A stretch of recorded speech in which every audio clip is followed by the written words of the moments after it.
الحمدللہ رب العالمین والصلاة والسلام علی سید المرسلین اما بعد فاعوذ باللہ من الشیطان الرجیم بسم اللہ الرحمن الرحیم۔ احباب ذی وقار، آج ہمارا 20واں موضوع ہے محبت صحابہ و اہل بیت وقت کی ضرورت۔ یہ بات یاد رکھیں، قرآن مجید فرقان حمید میں نبی کریم صلی اللہ تعالی علیہ وسلم کے تمام صحابہ کرام علیہم رضوان سے حسنہ یعنی جنت کا وعدہ کیا گیا ہے۔ اللہ تعالی ارشاد فرماتا ہے کلا وعد اللہ الحسنہ، کہ اللہ تبارک و تعالی نے محبوب کبریا صلی اللہ تعالی علیہ وسلم کے تمام اصحاب سے جو فتح مکہ سے پہلے ایمان لائے یا فتح مکہ کے بعد ایمان لائے، ان سب سے جنت کا وعدہ کیا ہے۔ اس لیے ہر صحابی جنہوں نے نبی کریم صلی اللہ تعالی علیہ وسلم کی زیارت کا شرف حاصل کیا وہ جنتی ہیں۔ ہر صحابی نبی جنتی ہیں، کوئی صحابی ایسا نہیں کہ جن سے جنت کا وعدہ نہ کیا گیا ہو، کیونکہ رب نے فرمایا کلا وعد اللہ الحسنہ، حتیٰ کہ صحابی وہ بھی ہیں، حدیث مبارکہ میں ہے، حدیث مبارکہ میں یہ واقعات پڑھیں تو ایمان تازہ ہو جاتا ہے کہ ایک شخص صبح کو نبی کریم صلی اللہ تعالی علیہ وسلم نے جس وقت غزوہ میں تشریف فرما تھے، تو پہلے تو وہ کافر تھے، ایمان نہیں لائے تھے۔ سرکار مدینہ صلی اللہ علیہ وسلم نے جہاد کی ترغیب دی کہ جو بندہ ایمان کی حالت میں جہاد کرتا ہے تو اس کو اتنا اتنا ثواب ملتا ہے، اس کو اللہ تعالیٰ جنت عطا فرماتا ہے، اس کو درجات میں بلندیاں فرماتا ہے۔ تو ایک شخص جو پہلے کافروں کے لشکر میں تھا، اب نبی علیہ الصلوۃ والسلام کے بارگاہ میں آیا ہے، سرکار کی زیارت کی، ایمان لائے، ظہر کا وقت بھی نہیں ہوا، نہ نماز پڑھی، نہ زکوٰۃ دی، نہ حج کیا، کچھ نہیں کیا، اور وہ اس جنگ کے اندر شہید ہو گئے، اس غزوے کے اندر شہید ہو گئے۔ اب ان کے مقام کو امت کا کوئی ولی نہیں پہنچ سکتا، کوئی کتب نہیں پہنچ سکتا۔ صحابی رسول کا وہ مرتبہ ہے کہ جس کو ہم ساری امت مل کر بھی اس مرتبے کو کراس کرنا چاہیں تو اس کو کراس نہیں کر سکتے۔ سرکار کی صرف زیارت کی ہے، یعنی یہ چہرے مصطفیٰ صلی اللہ تعالی علیہ وسلم کی زیارت کی برکت ہے۔ ایک شاعر نے کہا تھا نا کہ نمازیں پھر ادا ہوں گر قضا ہوں، نمازیں پھر ادا ہوں گر قضا ہوں، نگاہوں کی قضائیں کب ادا ہوں۔ سرکار علیہ الصلوۃ والسلام کی طرف نظر کرنا، سرکار علیہ الصلوۃ والسلام کا دیدار کرنا اتنا بابرکت ہے کہ وہ صحابی کے جنہوں نے نہ نماز پڑھی، نہ روزہ رکھا، نہ حج کیا، لیکن وہ کتبوں سے بھی افضل، وہ غوثوں سے بھی افضل، وہ اولیاء سے بھی افضل، وہ مومنین سے بھی افضل، وہ سارے صلحاء سے افضل ہیں۔ اور یہی بات ہے نا کہ بندہ سرکار علیہ الصلوۃ والسلام کے زمانے کے بعد حافظ بن سکتا ہے، قاری بن سکتا ہے، عالم بن سکتا ہے، مجتہد بن سکتا ہے، مجدد بن سکتا ہے، مفکر بن سکتا ہے، مفتی بن سکتا ہے، اسکالر بن سکتا ہے، ڈاکٹر بن سکتا ہے، پروفیسر، سب کچھ بن سکتا ہے، لیکن صحابی نہیں بن سکتا۔ صحابی صرف وہ بنتا ہے کہ جس کو نبی علیہ الصلوۃ والسلام کا دیدار نصیب ہوا ہو۔ پھر یہ بھی بات یاد رکھے، صرف دیدار کی بات نہیں، اگر کسی کو دیدار نہیں ہوا بالفرض آنکھوں سے، نابینا تھا، لیکن سرکار علیہ الصلوۃ والسلام کی سنگت پالی، سرکار کی صحبت پالی، جس طرح حضرت عبداللہ بن ام مکتوم ہے، نبی علیہ الصلوۃ والسلام کے صحابی ہیں، لیکن حضور کا بظاہر تو دیدار نہیں کیا، اس لیے کہ آنکھیں نہیں ہیں بظاہر، دل کی آنکھیں تو ہیں لیکن سر کی آنکھیں نہیں ہیں، نابینا تھے، لیکن وہ بھی صحابی ہیں، اس لیے کہ انہوں نے نبی علیہ الصلوۃ والسلام کی صحبت میں وقت گزارا ہے۔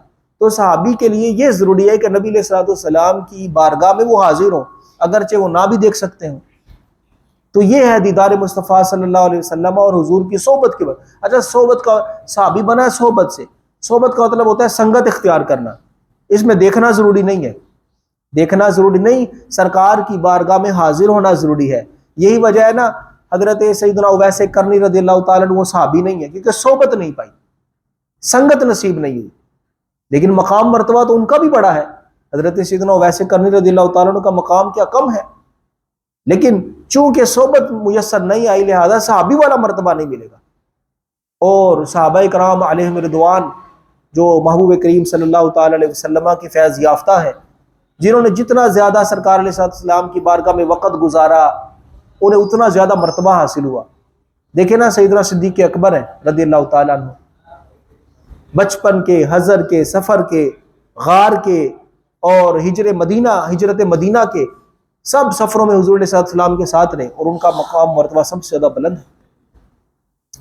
سیدنا عمر فاروق اعظم رضی اللہ تعالیٰ عنہ کا مقام اور مرتبہ کہ نبی علیہ السلام نے فرمایا جس گلی سے عمر گزر جائے شیطان اس گلی سے فرار ہو جاتا ہے۔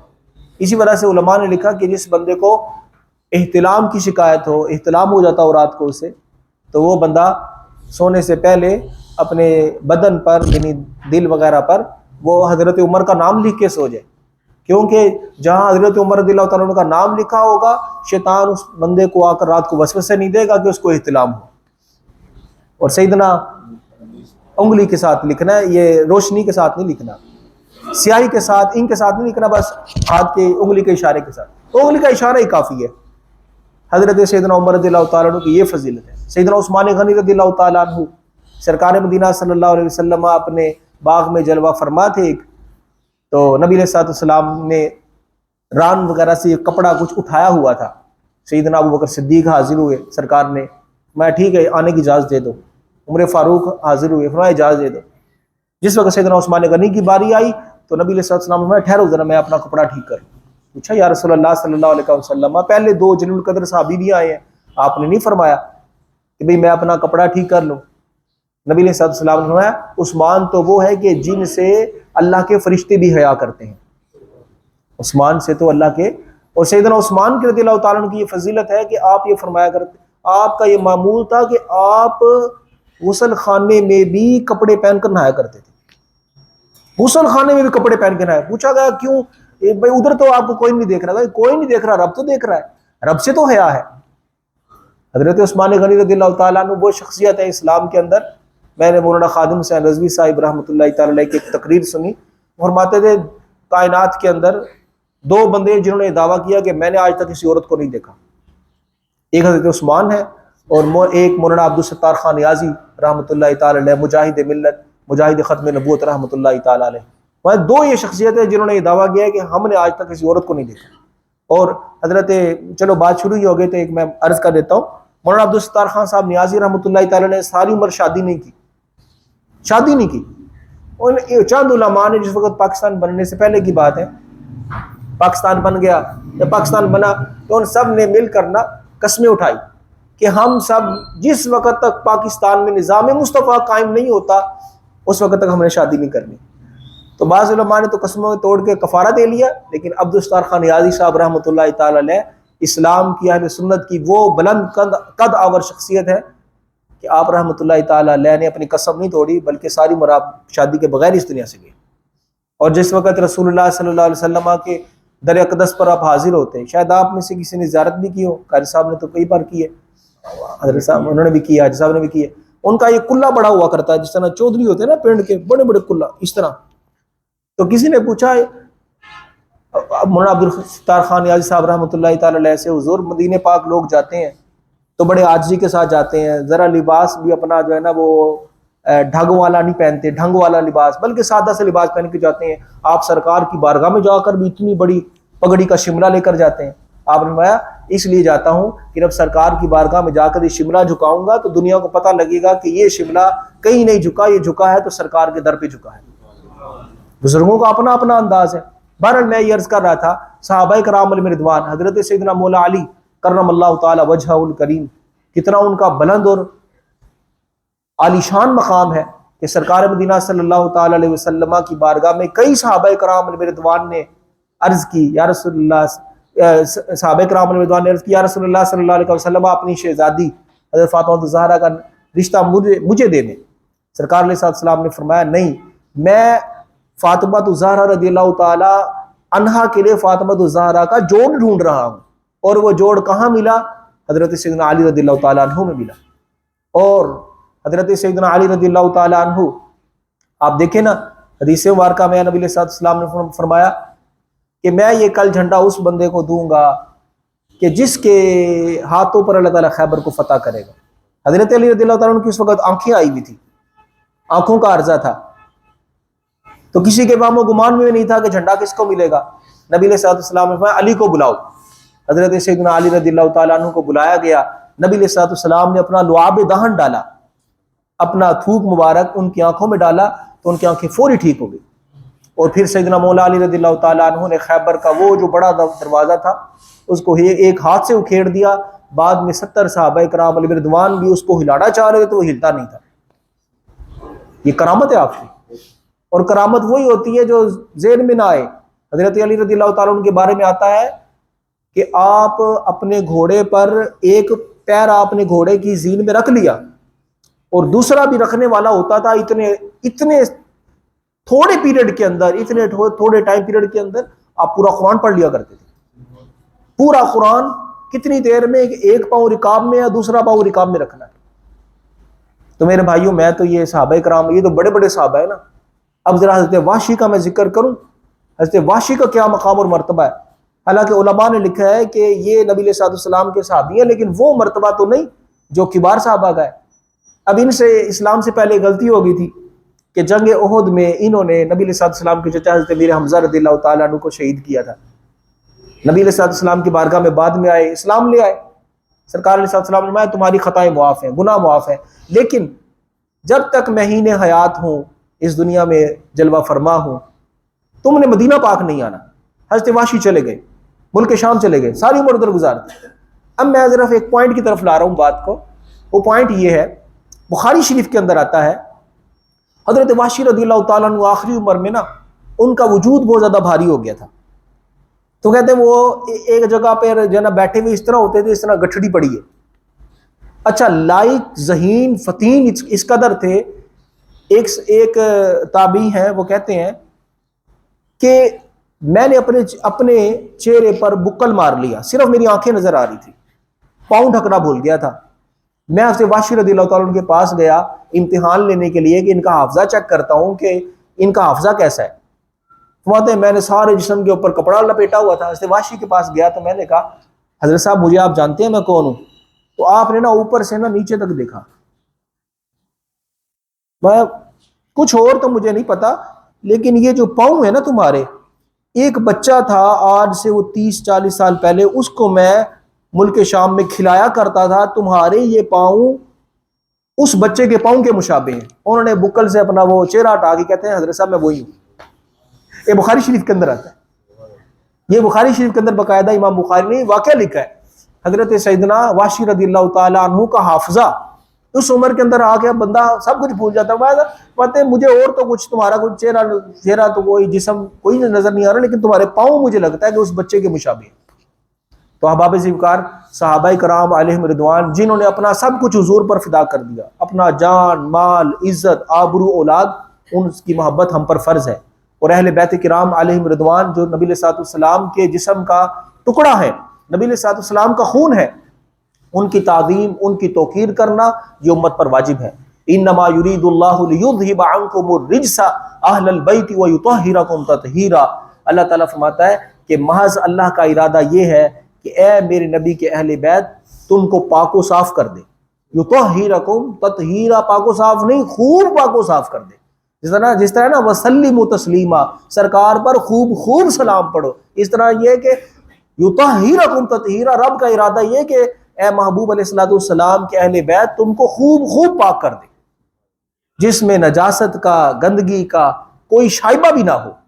تو اس لیے صحابہ کرام علیہ رضوان کی محبت بھی اور اہل بیت کی محبت بھی یہ ساتھ ساتھ ہو تو بندہ جو ہے نا کامیاب ہے. اور یہ اہل سنت کا ترہ امتیاز ہے. اہل سنت و جماعت ہی صحابہ سے بھی پیار کرتے ہیں، اہل بیت سے بھی پیار کرتے ہیں. صحابہ سے بھی بعض لوگوں نے صحابہ کو لے لیا اور اسکوٹروں پہ لکھوائیں گے واہ صحابہ، لیکن اہل بیت سے بغض ہے. اور بعض جو ہے نا وہ اہل بیت کا نام تو لکھیں گے یا علی مدد تو لکھیں، لیکن صحابہ سے بغض رکھیں گے. اور ہم اہل سنت و جماعت وہ ہیں جو کسی ایک صحابی کی یا کسی ایک اہل بیت کی گستاخی کو بھی ہرگز روا نہیں رکھتے، ہرگز جائز نہیں سمجھتے.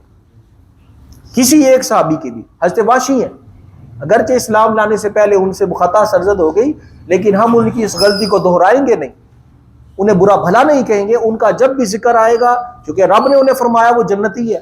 اب جنتیوں سے تو کوئی دوزخی بندہ ہی جو ہے نا وہ دشمنی کر سکتا ہے نا. اس لیے احباب ذوالفقار اس وقت کی یہ ضرورت ہے کہ ہم صحابہ اور اہل بیت دونوں کی محبت کو لازم و ملزوم سمجھیں. اس لیے کہ صحابہ اور اہل بیت کی محبت یہ حضور کی محبت کی وجہ سے ہے. جو بندہ کسی صحابی سے بغض رکھتا ہے تو در حقیقت وہ صحابی سے نہیں، وہ حضور سے بغض رکھتا ہے کہ صحابی کو جو مرتبہ ملا ہے حضور کی وجہ سے ملتا ہے۔ اور جو بندہ کسی اہل بیت کے کسی ایک فرد کے ساتھ بھی معاذ اللہ غلط رویہ رکھتا ہے، بغض رکھتا ہے، حسد کرتا ہے، تو معاذ اللہ وہ ان سے حسد بغض نہیں رکھتا، وہ حضور سے حسد بغض رکھتا ہے۔ اس لیے کہ یہ قاعدہ ہے کہ مصنوع کی تعریف صانع کی تعریف ہے۔ اب اس کا میں مطلب آپ کو سمجھاتا ہوں۔ یہ دیکھیں نا، یہ جو پھٹی پڑی ہے نا، یہ مصنوع ہے، یعنی ایک چیز یہ بنائی گئی ہے۔ یا ملک صاحب ہیں، ان کی دکان ہے اسٹیشنری کی، ان کی دکان کے اوپر ایک کاپی آتی ہے۔ اب وہ کاپی مصنوع ہے، یعنی وہ چیز بنائی گئی ہے، اور ایک ہے اس کا صانع۔ اب ایک بندہ کہتا ہے یہ کاپی ٹھیک نہیں ہے، تو کاپی ٹھیک ہونے کا مطلب پتہ کیا ہے؟ کہ اس کا صانع ٹھیک نہیں ہے، کہ جس نے بنائی ہے نا وہ ٹھیک۔ یہ کاپی تو بے جان ہے، یہ کاپی تو بے جان ہے، لیکن وہ جو چیز ہے کاپی ہے، جو بندہ اس کاپی میں نقص نکالے تو وہ کاپی میں نقص نہیں نکالتا، وہ کاپی کے بنانے والے میں نقص نکالتا ہے۔ تو جو حضور کے صحابہ و اہل بیت میں نقص نکالتا ہے، تو وہ حضور کے صحابہ اہل بیت میں نقص نہیں نکالتا، وہ حضور میں معاذ اللہ نقص نکالتا ہے۔ جو بندہ یہ کہے گا بھئی حضور علیہ الصلوۃ والسلام کے بعد سارے صحابہ معاذ اللہ مرتد ہو گئے تھے چند صحابہ کے بعد، تو معاذ اللہ وہ در حقیقت یہ بتانا چاہ رہا ہے کہ حضور کی صحبت نے اثر نہیں کیا۔ حضور علیہ الصلوۃ والسلام نے جو ان کی تربیت کی تھی، اس تربیت نے اپنا اثر نہیں دکھایا کہ معاذ اللہ حضور علیہ الصلوۃ والسلام کی دنیا سے جانے کے بعد وہ معاذ اللہ دین سے پھر گئے۔ یہ بہت بڑی جو ہے نا وہ جسارت ہے صحابہ کرام علیہم رضوان کے خلاف، اور اہل بیت علیہم رضوان کے اگر خلاف کوئی بندہ بغض رکھتا ہے۔ بلکہ حدیث مبارکہ میں فرمایا ایک بندہ حجر اسود اور مقام ابراہیم کے درمیان میں کھڑے ہو کر رب کو پکار رہا ہے، یاد کر رہا ہے، نوافل پڑھ رہا ہے، طواف کر رہا ہے، بڑی بڑی باتیں کر رہا ہے۔ بھائی حرم پاک کے سے بڑھ کر اور کہاں عبادت ہوگی؟ کہ طواف تو وہ عبادت ہے نا جو حرم میں ہی ہو سکتی، وہ تو کہیں بھی نہیں ہو سکتی۔ میں اگر ایک بندہ ادھر عبادت کر رہا ہے لیکن حضرت مولا علی رضی اللہ تعالی عنہ کا اس کے دل میں بغض ہے، تو حدیث مبارکہ میں فرمایا گیا اس کی عبادتوں کا کوئی فائدہ نہیں، اس کی عبادات کا کوئی فائدہ نہیں۔ اور دیکھو نا ہمارا اہل سنت کا یہ ترہ امتیاز ہے، ہم سارے صحابہ کرام علیہ رضوان کو رضی اللہ عنہ کہتے ہیں۔ جب حضرت علی کا باری آتی ہے تو کہتے ہیں کرم اللہ تعالی وجہ الکریم۔ کبھی آپ نے سوچا ہے یہ خصوصی اعزاز اور خصوصی ایڈوانٹیج ان کے لیے کیوں ہے؟ اس کا جب فلسفہ سمجھ لیں۔ اصل میں ہوا یہ تھا کہ حضرت سیدنا مولا علی رضی اللہ تعالیٰ عنہ کے دور میں خوارج تھے، جس طرح آج بھی حضرت مولا علی سے بغض رکھنے والے لوگ ہیں۔ انہوں نے معاذ اللہ یہ کہنا شروع کر دیا سود اللہ وجہہ نقل کفر کفر نباشر، کہ معاذ اللہ اللہ تعالیٰ حضرت علی کے چہرے کو کالا کرے معاذ اللہ۔ ہم اہل سنت و جماعت نے ان کے مقابلے میں یہ نعرہ لگایا کرم اللہ تعالیٰ وجہ الکریم، اللہ تعالیٰ حضرت سیدنا مولا علی رضی اللہ تعالیٰ عنہ کے چہرے کی شادابی کے اندر، رونق کے اندر، تازگی کے اندر اضافہ فرمائے۔ یہ ہم ان خوارج کا رد کر رہے ہیں۔ کرم اللہ تعالیٰ وجہ الکریم، اللہ تعالیٰ حضرت علی رضی اللہ تعالیٰ عنہ کے چہرے کی وجاہت کو اور چہرے کی نورانیت کو مزید بڑھائے اور اس میں اضافہ اور برکت عطا فرمائے۔ بس آج اگر آپ کے آج کے درس میں یہی بات لے جائے نا کہ صحابہ کرام رضوان سب کے ساتھ رضی اللہ عنہ، حضرت علی کے ساتھ کرم اللہ تعالیٰ، اور یہ اہل سنت کا ترہ امتیاز ہے۔ اہل سنت و جماعت کے ہاں یہ ٹرم صدیوں سے چلی آ رہی ہے، اور اس کا مطلب یہ ہے کہ وہ فرقہ جو معاذ اللہ حضرت علی سے بغض رکھتا ہے، ہم کرم اللہ تعالیٰ وجہ الکریم کیا ہے کہ ان کا رد کر رہے ہیں۔ کہ تم کہتے ہو کہ اللہ ان کے چہرے کو کالا کرے، ہم یہ کہتے ہیں کہ اللہ تعالیٰ ان کے چہرے کی نورانیت میں اضافہ کرے۔ اللہ تعالیٰ کی بارگاہ میں دعا ہے اللہ تبارک و تعالیٰ ہم سب کو عمل کرنے کی توفیق عطا فرمائے، آمین بجاہ نبی الامین صلی اللہ تعالیٰ۔